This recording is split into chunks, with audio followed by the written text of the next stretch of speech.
जैसा कि हम सब जानते हैं, भारत दुनिया का छठा सबसे बड़ा कपड़ा और गारमेंट एक्सपोर्टर है, जिसकी भारत के कुल टोटल एक्सपोर्ट में 11.4% हिस्सेदारी है। सरकार का टारगेट फाइनेंशियल ईयर 2022 में 44 बिलियन अमेरिकी डॉलर से बढ़कर 2047 तक 600 बिलियन अमेरिकी डॉलर का कपड़ा एक्सपोर्ट हासिल करना है। लेकिन इसी बीच दोस्तों, बांग्लादेश के साथ जो होना था वह खेला अब उनके साथ हो चुका है, क्योंकि जिस टेक्सटाइल इंडस्ट्री के मामले में बांग्लादेश को दुनिया का हीरा माना जाता था, उसी टेक्सटाइल सेक्टर में बांग्लादेश को अब बहुत बड़ा झटका लग चुका है। अब खबर निकल कर आ रही है कि बांग्लादेश में पॉलिटिकल क्राइसिस के बाद हालात इतने बिगड़े हैं कि वहां की 700 से 1000 टेक्सटाइल यूनिट्स शटडाउन हो चुकी हैं। इन सभी फैक्ट्रियों में ताले लग चुके हैं, जो कि स्मॉल और मीडियम साइज के गारमेंट्स का प्रोडक्शन कर रही थी। लेकिन दूसरी तरफ इसका सबसे बड़ा फायदा अगर किसी देश का हुआ है तो वह है भारत।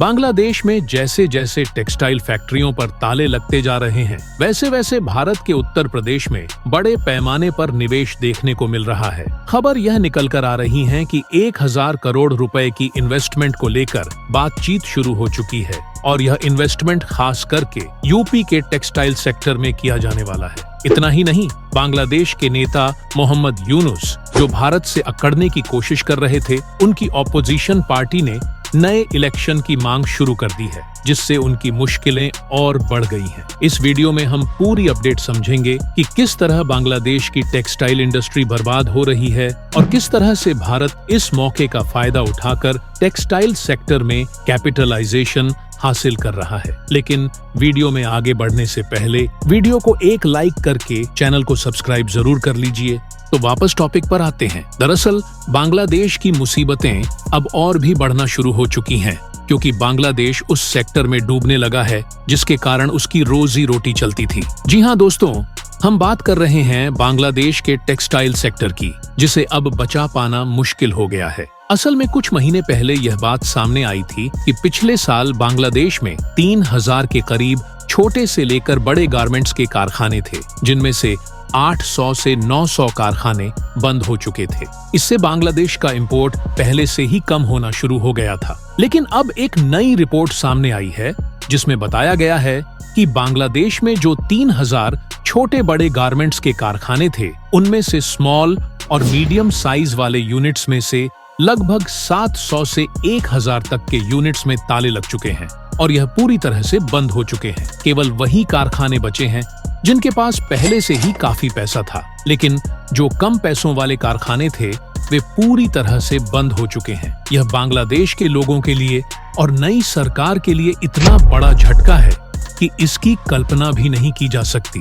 साल 2009 का वह दौर था जब बांग्लादेश की टेक्सटाइल इंडस्ट्री उभरने लगी थी। उस समय बांग्लादेश का गारमेंट्स एक्सपोर्ट 9 बिलियन डॉलर के करीब था, लेकिन बांग्लादेश ने अपनी टेक्सटाइल और गारमेंट इंडस्ट्री पर इतना ज्यादा ध्यान दिया कि 2023 से लेकर 2024 के फाइनेंशियल ईयर तक उनका एक्सपोर्ट 46 बिलियन डॉलर तक पहुंच गया था।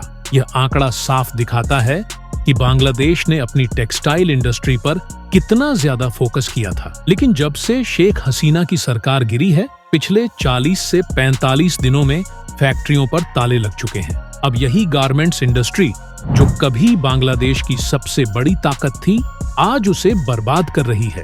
इसका सबसे बड़ा झटका बांग्लादेश की इकोनॉमी को लगा है, लेकिन दूसरी तरफ भारत को इसका बड़ा फायदा मिल रहा है। बांग्लादेश में टेक्सटाइल इंडस्ट्री के शटडाउन के कारण कई बड़े ब्रांड्स भारत में शिफ्ट हो रहे हैं।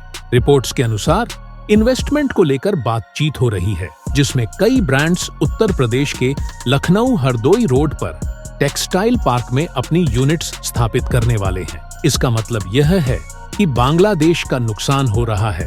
बांग्लादेश की टेक्सटाइल इंडस्ट्री बर्बाद होने का सबसे बड़ा कारण है पॉलिटिकल अनस्टेबिलिटी। इसके अलावा बांग्लादेश की स्थिति खराब होने के 2 और बड़े कारण हैं। पहला, बांग्लादेश में आई भयानक बाढ़, जिसमें लगभग 60 लाख लोग प्रभावित हुए। दूसरा कारण है डीजल पाइपलाइन प्रोजेक्ट का बंद होना। बांग्लादेश की ज्यादातर फैक्ट्रियां डीजल इंजन से ऑपरेट होती हैं, क्योंकि वहां बिजली की कमी है। लेकिन हाल ही में भारत और बांग्लादेश के बीच पैदा हुए तनाव के कारण भारत ने डीजल पाइपलाइन प्रोजेक्ट को रोक दिया है। अब बांग्लादेश में डीजल की कमी के कारण फैक्ट्रियों को बंद करना पड़ रहा है। तो दोस्तों, बांग्लादेश की टेक्सटाइल इंडस्ट्री को लेकर आपका क्या विचार है? अपने विचार कमेंट बॉक्स में जरूर साझा करें और भारत से जुड़ी इंटरनेशनल खबरों के लिए हमारे चैनल को सब्सक्राइब करके बेल आइकन को भी ऑल पर जरूर सिलेक्ट करें। तब तक के लिए अपना और अपनों का ख्याल रखें। जय हिंद, वंदे मातरम।